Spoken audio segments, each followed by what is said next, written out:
В эфире новости, в студии Кристина Якупова. Здравствуйте. Российскую вакцину «Спутник Ви» готовы производить шведские компании. В арктической зоне Якутии объем геолого-разведочных работ могут увеличить в 10 раз. Якутская телебашня впервые загорится желтым светом в поддержку людей с синдромом Дауна.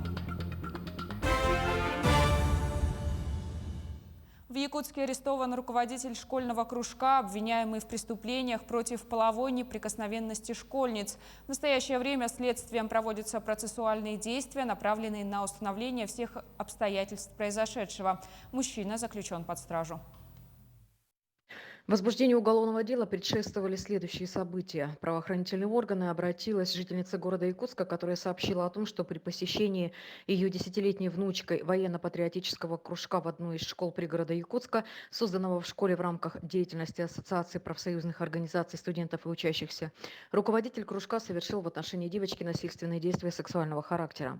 Незамедлительно мужчина был задержан, и при выяснении обстоятельств произошедшего следователи установили, что это не единственный эпизод преступной деятельности руководителя кружка. Одна из школьниц, девочка 13 лет, сообщила, что в июле 2020 года в автобусе во время следования класса в поход руководитель кружка совершил в отношении нее развратные действия. К другим темам. Несколько шведских компаний выразили готовность производить вакцину «Спутник Ви». С такой инициативой они выступили после того, как правительство Швеции поручило агентству по инновациям Виннова изучить возможность организации производства препарата в стране. Как пояснил начальник отдела Виннова Ларс Хаммарстрём, имеющиеся у шведских компаний мощности не рассчитаны на такое производство. Однако возможности выпускать вакцину у них, несомненно, есть. О возможности производства сообщил ранее координатор компании по вакцинации в ходе переговоров с российской стороной по этому вопросу. Отмечу, «Спутник Ви» входит в тройку мировых вакцин против коронавируса. На сегодняшний день препарат зарегистрировали в 50 странах мира.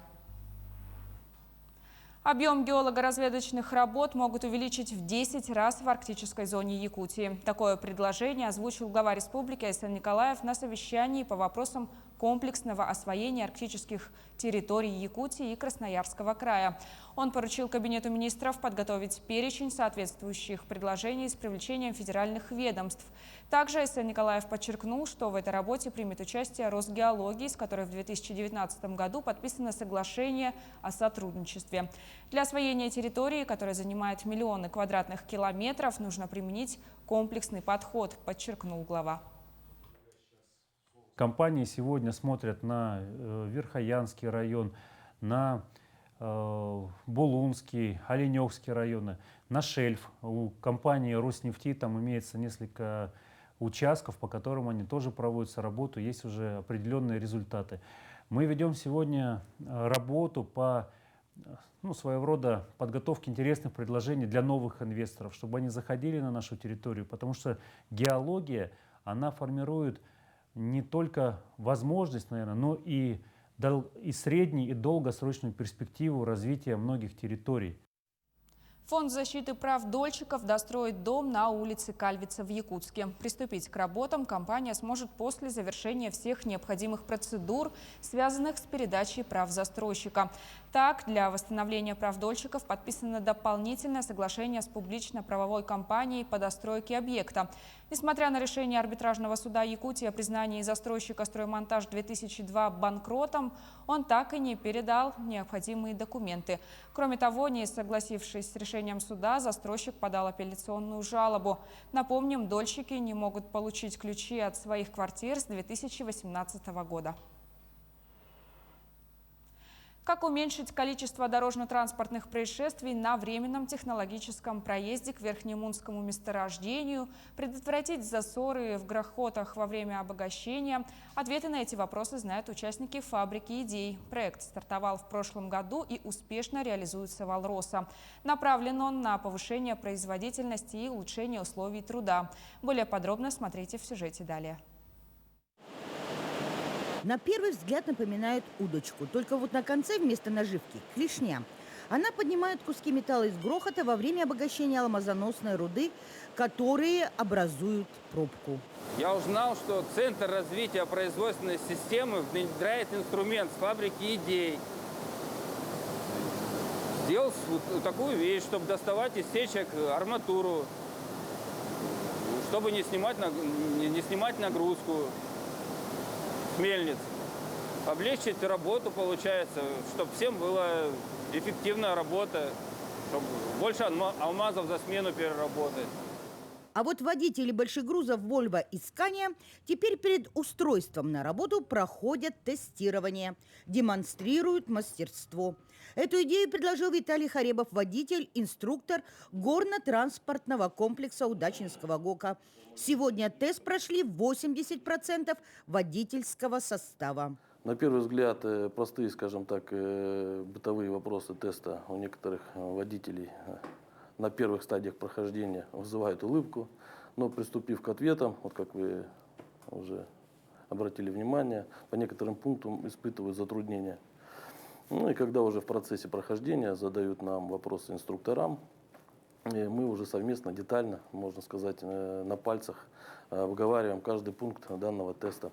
Подать идею легко, а еще и выгодно. Авторы предложений, которые руководство компании взяло в реализацию, получают 500 рублей, а Виктор Сотников – 200 тысяч рублей, если его проект согласуют. Начальник планового технического отдела подземного рудника «Удачный» подал идею, которая позволит сократить проходку. Ожидаемый эффект – 10 миллионов рублей. На горизонте минус 425 метра предложил отказаться от проходки заезда на подэтаж минус 415 метров. За 7 месяцев с момента начала работы фабрики идей только от работников Удачнинского ГОКа поступило 135 предложений. Из них реализовано 24, принято 53. Эксперты изучают каждую заявку. Идеи, по которым однозначно принять решение затруднительно, отправляют на доработку с указанием, что конкретно неясно по данному предложению, а уже потом принимают повторно. Ирина Балкова, Денис Сиротин, телеканал «Алмазный край». Программа «Профсоюзный плюс» заработала в Ленске. К ней присоединились новые партнеры.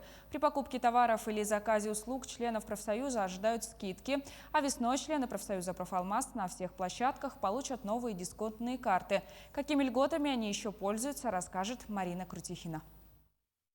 В магазине с детскими товарами Маргарита выбирает подарок своим дочерям. Расплатилась за покупку единой подарочной картой. Ее вручают членам профсоюза «Алмаздуртранса» на праздники или за победу в конкурсах. Это достойная альтернатива традиционным подаркам, считает ленчанка. Профалмаз внедрил программу 2 года назад. Единую подарочную карту номиналом от 500 до 10 тысяч рублей может получить каждый профсоюзный активист. Это универсальный подарочный сертификат, который принимают к оплате партнеры программы «Профсоюзный плюс». Ну, разнообразие с появлением подарочных карт намного увеличилось, потому что если раньше было несколько магазинов, которые у нас была раньше просто скидка, то есть по профсоюзной карте была скидка 5%, ну где как, в зависимости от магазинов. То есть, а теперь мало того скидка, так еще и можно рассчитаться подарочными картами.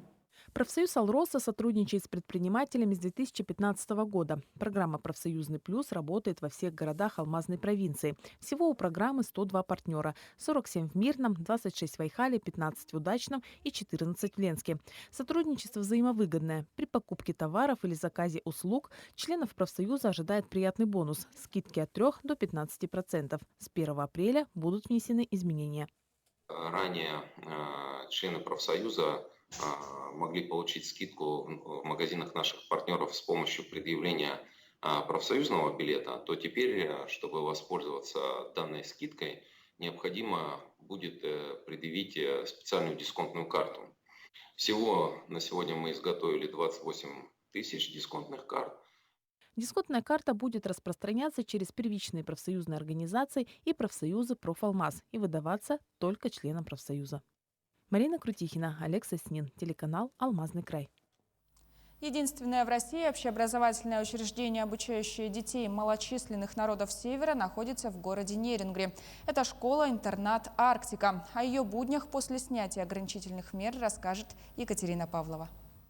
Экспериментальная школа «Арктика» возобновила очное обучение с начала текущей недели. Целый год арктиканцы учились в дистанционном формате. Тем сильнее была их радость возвращения в свой второй дом, в родные стены любимой школы. Я очень сильно скучала по школе, но дистанционное обучение вполне можно преодолеть все трудности. Но да, конечно, очень хотела учиться очно.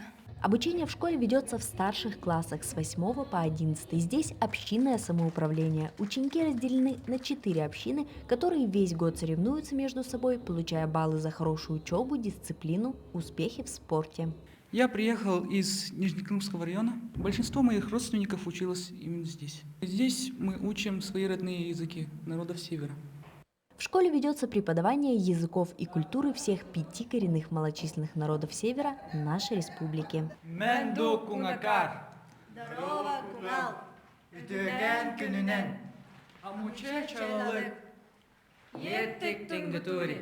Признанием достижений в инновационной образовательной деятельности является то, что Арктика вошла в сеть президентских школ, награждена знаком «Золотая опора России», является федеральной и республиканской экспериментальной площадкой по реализации проектов по возрождению и развитию языков и культуры коренных малочисленных народов Севера. Мы ждали наших детей достаточно долго. И вот мы с нетерпением готовились, мы волновались. И я думаю, наши дети готовы к принятию, обмену новых знаний, своей информации и готовы осваивать все новые и новые технологии. Ждет их очень много интересного и полезного. Школа «Арктика», сохраняя свои коренные традиции, не отстает от требований современности и с точкой роста является центром притяжения социокультурной жизни, цифрового, естественно-научного и гуманитарного образования, проводником новых технологий. Екатерина Павлова, Вадим Барашков, Нерюнгри. Соревнования по семейной рыбалке прошли в Якутске. В них приняло участие 12 команд, состоящих из 2 человек, взрослого и ребенка. По условиям соревнования ловить рыбу можно было только одной удочкой, а снасти использовать различные. Команды боролись за 4 призовые номинации. Самая большая рыба, первая выловленная рыба, бурение лунки на скорость и общий вес рыбы. Это свободное время, которое есть, мы стараемся проводить на рыбалке. Особенно осенью начинаем на этом водоеме ловить обычно. Здесь осенью хороший клев. Сейчас, конечно, уже не то. Сейчас, в общем-то, слабо. Но мы, когда узнали о соревнованиях, которые здесь проходят, мы собрались и поехали. Впервые главная телебашня республики зажжется желтым светом сегодня. Ее включат с 19 до 20 часов в поддержку людей с синдромом Дауна.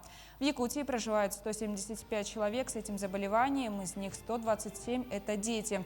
Вы также можете поддержать семьи, воспитывающие детей с солнечным диагнозом, приняв участие в благотворительных акциях и информационном флешмобе.